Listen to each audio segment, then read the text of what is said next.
ఈరోజు శాసన మండలిలో చర్చ జరుగుతున్నటువంటి సందర్భంలో మరి మాట్లాడుతున్నటువంటి భారతీయ జనతా పార్టీ కాంగ్రెస్ పార్టీకి సంబంధించినటువంటి వ్యక్తులు మెంబర్సు పదే పదే అసత్యాలు చెప్పడంతో మరి బీఆర్ఎస్ పార్టీ తరఫున మా సభ్యులు అభ్యంతరం వ్యక్తం చేయడం జరిగింది.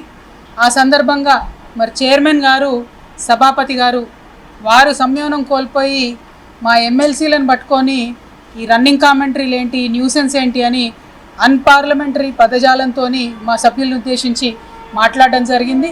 కాబట్టి దానికి మేము మండలిలో కూడా అభ్యంతరం వ్యక్తం చేశాము. రికార్డులోంచి తొలగించవలసిందిగా కూడా మేము డిమాండ్ చేసినాం.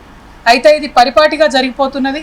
పోయినసారి సెషన్లో కూడా ఇటువంటి మాటలే మాట్లాడుతూ మా సభ్యుల్ని ఏకవచనంతో మరి సంబోధించినా కూడా మేము కొంత ఓపిక పట్టినాం.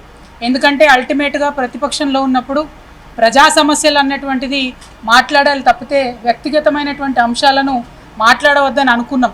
కానీ సభ మర్యాద కూడా ఒకటి ఉంటుంది. ఆ మర్యాదకు తలొగ్గి ఎవరమైనా ఉండాల్సినటువంటి అవసరం ఉంటుంది. మా సభ్యుల్ని పదే పదే ఏకవచనంతో మాట్లాడడం, మాకు ఇవ్వాల్సినటువంటి సమయాన్ని మరి సరిగా ఇవ్వకపోవడం, అంతేకాకుండా ఈరోజు మరీ అన్పార్లమెంటరీగా న్యూసెన్స్ అనేటటువంటి మాటలు మాట్లాడడం, ఇక చూస్తే శాసనసభలో నిన్న అనని మాటలు అన్నట్టుగా మా సభ్యుల్ని సస్పెండ్ చేయడం, ఇవన్నిటి సమాహారంగా గమనిస్తే ప్రభుత్వం బీఆర్ఎస్ పార్టీ శాసనసభ్యులపైన, శాసన మండలి సభ్యులపైన ఒక కక్షపూరితమైనటువంటి వ్యవహారం చేస్తున్నది. ఈ వ్యవహారాన్ని మేము తీవ్రంగా ఖండిస్తున్నామని చెప్పి ఈ సందర్భంగా నేను తెలియజేస్తూ ఉన్నాను. మరి మేమందరం కూడా వాటిని అభ్యంతరం వ్యక్తం చేస్తూ ఉన్నాము.